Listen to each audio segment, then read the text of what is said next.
ሰላም ጤና ይስጥልኝ ውድና የተከበራችሁ ቤተሰቦቼ እንዴት ናችሁልኝ? በያላችሁበት ሰላማችሁ ይብዛ።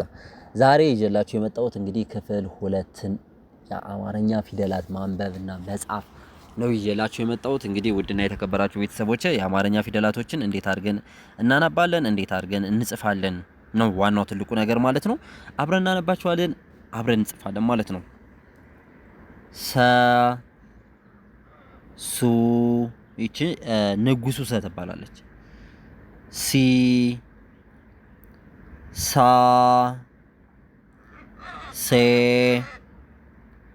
ስ ሶ ከኋላ ወደፊት ነው ደግሞ የሚሄደው ከሶ ጀምሬ ማለት ነው።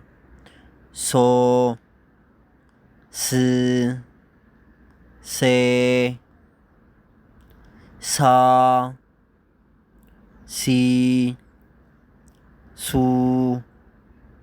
ሰ እንግዲህ ውድና የተከበራችሁ ቤተሰቦቼ እዚህ ጋር በደንብ አድርጋችሁ ማየት ያለባችሁ ነገር ሰ ስንል ወደ ላይ የዞረ ባለ 3 ጣት ናት ማለት ነው።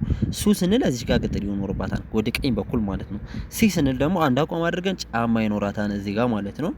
ሳ ስንል እግር ይኖራታል ልክ እንደዚህ የሆነ ሴ አምስተኛ ፊደል ማንኛውም አምስተኛ ፊደል ቀለበት ይኖረዋል። ይሄው ቀለበት አላት ማለት ነው። ስ ስንል ደግሞ በግራ በኩል ዘመም ያለ ይቀጠልባታል ማለት ነው እግር። ሶ ስንል ከመሃል እግር ይወጣላታል ልክ እንደዚህ ከመሃል እግር ይወጣላታል ማለት ነው። ስለዚህ ፊደሎች ቅርጾች የሚወጡ በዚህ አይነት መንገድ እንደሆነ ጥንቅቅ አድርገን ማየት ይጠበቅብናል ማለት ነው። ወደ ቀጣይ ስንሄድ ወደ ቀጣይ ከመሄዳችን በፊት አንድ ጊዜ ማንበብ እንችላለን።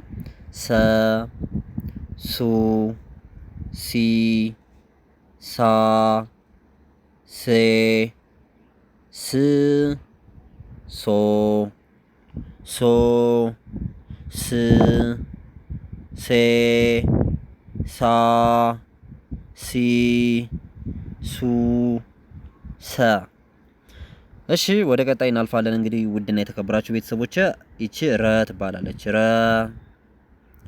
ሩ ሪ ራ ሬ ር ሮ ሮ ር ሬ ራ ሪ ሩ ረ ኦኬ። እዚህ ጋር አሁን በደንብ አድርጋችሁ ማየት ያለባችሁ ነገር 7 ቁጥር ተገልብጣ ተጽፋ ማለት ነው። 7 ቁጥር እንደዚህ ነበርች አይደለ? ረ ልክ እንደዚህ ሆና ተገልብጣ ትጻፋለች ማለት ነው። እንደዚህ ሆና ተገልብጣ ትጻፋለች። ስለዚህ ረ እንላታለን።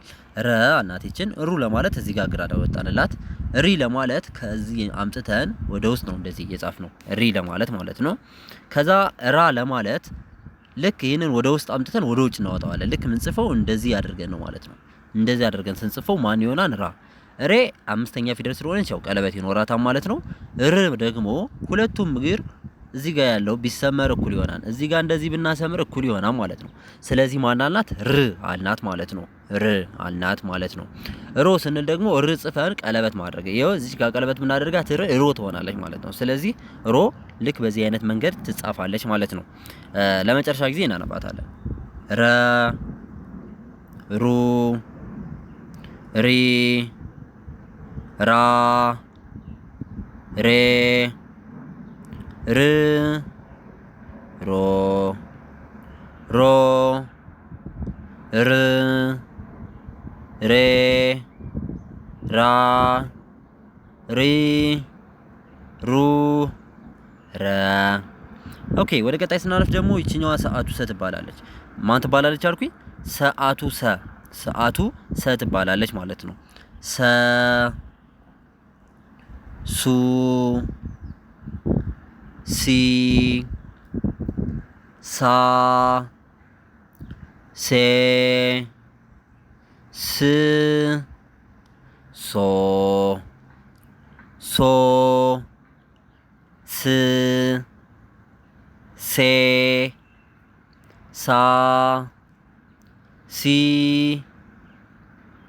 ሱ ሰ ኦኬ። እንግዲህ ውድ ቤተሰቦቼ ምንድነው እቺ ደግሞ ሰ ስንል መጀመሪያ ምንጽፋት ማን ነው? በን እንጽፋለን። ከዛስ እዚህ ጋር ቅጥል እናደርጋለን። ያው እንደዚህ ቅጥል እናደርጋለን። ሱ ስንል እዚህ ጋር ያለችዋን ይችን ቅጥል እናደርጋለን። ሲ ስንል ጫማ ይኖራታል። ሳ ስንል ባለ ሁለት እግሮች፣ ሁሉም ባለ ሁለት እግሮች ምንድነው የሚሆኑት? የቀኝ እግራቸው ረጅም የግራ እግራቸው አጭር ይሆናል። አራተኛ ፊደል። ሴ ስንል እንደ ሁሉም ፊደል የቀኝ እግሯ ላይ ቀለበት ይኖራል። ስ ስንል ጭንቅላቷ ላይ ይቺ ጠማማ ትሆናለች። ወዴት? ወደ ግራ ማለት ነው። ሰባተኛ ፊደል ደግሞ የቀኝ እግሯ አጭር የግራ እግሯ ረጅም ይሆናል። ይሄው እዚህ ጋር እንደሚታየው ማለት ነው። ስለዚህ ሰሱ በዚህ አይነት መንገድ ይጻፋሉ ማለት ነው። በዚህ አይነት መንገድ ይጻፋሉ ማለት ነው። እሺ ለመጨረሻ ጊዜ እናነባት አንዴ። ሰ ሱ ሲ ሳ ሴ ስ ሶ ሶ ስ ሴ ሳ ሲ ሱ ሰ